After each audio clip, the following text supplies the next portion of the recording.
Anda masih bersama kami di Beranda dan kami juga masih mengundang partisipasi Anda di telepon 0215151111. Kita bicara mengenai wanita dan iptek. Nah tadi mungkin sempat disinggung juga oleh Bu Lis bahwa memang kalau perempuan ini begitu serius menekuni profesi, apalagi peneliti atau prekayasa, mereka yang menghabiskan lebih banyak waktunya di laboratorium sehingga akhirnya seperti di tanda kutip itu meninggalkan rumah tangga gitu. Nah mungkin dari KPPS sendiri, Iya, mungkin dari Bu Mujiati ada pandangan tersendiri ya, mengenai makasih. wanita yang serius. Jadi tadi penjelasan dari Bu Lis sebetulnya banyak sekali ya yang muncul di pikiran saya. Tadi ketika beliau menyampaikan bahwa beliau memprovok, Iya, menjadi provokator, tadi provokator untuk peneliti para ya nih. peneliti muda. Saya pengen tambah satu lagi Bu, jadi motivator juga Bu. Motivator dalam arti begini, bahwa kira-kira nanti hasil-hasil penelitian itu siapa yang akan memanfaatkan, ya kan? Pasti kan itu nanti oke untuk lembaganya itu bisa formal, bisa informal gitu ya. Katakanlah mungkin perusahaan atau misalnya apa gitu ya. Tapi kira-kira yang akan menikmati produk-produk Hasilnya. ini siapa? Ini kan pasti kan masyarakat. Masyarakat itu kan ada laki-laki, ada perempuan. Nah, ini kayaknya juga perlu disasar di dalam kita melakukan penelitian. Artinya bahwa eh, katakanlah kita bicara apa sih, kayak orang jualan deh, misalnya supaya ini laku seperti apa, kan pasti akan membaca gitu ya. Kira-kira siapa sasaran yang mau kita tuju supaya ini jualan ini laku, atau mungkin produk baju atau produk apalah alat-alat termasuk kontrasepsi sendiri itu kan sudah didesain ke sana. Jadi kalau mungkin hasil-hasil penelitian juga ke sana ya pemikirannya. Jadi kita akan lebih kepada bagaimana pemanfaatan hasil-hasil penelitian itu bisa berguna dan tidak membahayakan kalau betul ya bagi rakyat ya, masyarakat yang penelitian ada laki dan perempuan. Jadi kita penting ya ada semacam tadi, sampai ibu berhasil seperti ini tentunya satu sisi karena ada dukungan meskipun perempuan ya, tapi keluarga mendukung. Keluarga ini siapa? Kan ada bapak, ibu, anak ya. Terus dan ini bapak pasti laki-laki lah ya. Iya. Tapi walaupun ada bapak juga sebagai ibu karena memang mungkin pas istrinya nggak ada ya, atau mungkin ya udah meninggal misalnya kan, ibu juga bisa akan menjadi bapak juga. Artinya kan perannya. Tapi kan ketika biologisnya kan pasti kan laki dan perempuan. Iya, Jadi memang berbeda. manakala mereka sebagai physically laki dan perempuan itu juga harus kita hargai, itu yang kodratinya.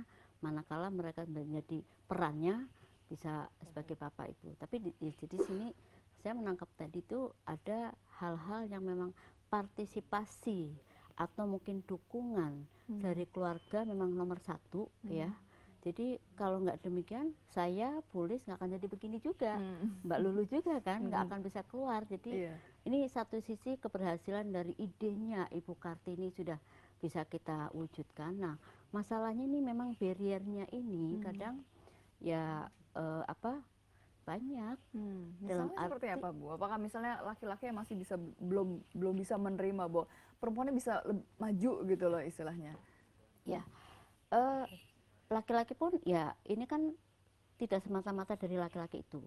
Ini kan sebetulnya ada semacam, ini kalau kita bicara sistem gitu tuh ya, ada mungkin culture-nya atau tradisinya, mungkin strukturnya, Iya. mungkin juga substansi aturan, substansi kebijakan. Ya di rumah juga ada aturan-aturan main kan. Jangan Iya, dikira iya. meskipun di rumah tuh nggak ada aturan kan, berarti bapak ibu ada mana yang dilarang, mana yang boleh, mana yang pokoknya untuk menjaga keutuhan dan supaya tidak ber. Nah demikian juga di masyarakat, di pemerintahan dan negara inilah. Jadi ini memang harus kita sasar, tapi harus kita perhatikan. Seperti kenapa sih kalau ini kan selama ini masih ada yang dulu katakanlah kita kembali pada zaman Kartini, betapa tradisi atau budaya pingit luar biasa dan itu terjadi dan membelenggu Masih perempuan sampai saat ya. ini ya. Itu terjadi, Kartini pun juga termasuk yang dipingit ya. Tapi dengan begitu beliau tuh seperti pantang menyerah perjuangannya ini. Dalam kondisi seperti itu beliau mencurahkan. Itu ya kemudian beliau, tapi kalau kadang kan kondisi yang ini tidak seperti itu. Kadang sudah dipingit, sudah nggak boleh keluar, ada tuntutan lain, ada ancaman-ancaman yang ya kita lihat seperti sekarang ya, yang keluarga harusnya menjaga malah mencederai, Iya. yang guru harusnya menjaga juga yang mungkin pokoknya yang Oke, jadi harusnya sebagai kebolak-balik gitu protector ya, Bu ya. ya? Itu kan Oke. ini kan ada semacam apa ya? Jadi orang menganggap mungkin kekerasan terhadap perempuan atau itu dianggap biasa. Oke. Hal-hal yang dianggap biasanya. Kemudian strukturnya juga mungkin juga harus kita bangun. Iya, Ya baik. kita udah bagus Ya, gitu baik. ya. Bu Muji, kita sebentar kita sapa dulu penelpon ya. Halo, selamat sore. Sore Bu, Sore dengan Ibu siapa? dengan Ibu Linda Jakarta Timur. Silakan Ibu Linda Harahap. Ya, Ibu Linda silakan. Terima kasih kesempatannya Ibu. Ya, saya mau tanya Ibu, kaidah-kaidah kalau ada sayur yang direkayasa genetika. Kadang-kadang kita seminar dengar ada tomat, masuk itu DNA ikan hiu, ada wortel, masuk dengan DNA yang lain. Itu kaidahnya apa benar boleh nggak Bu ya? Itu yang saya mau tanya rekayasa genetika itu Bu. Oke, itu saja Ibu Linda. Ya.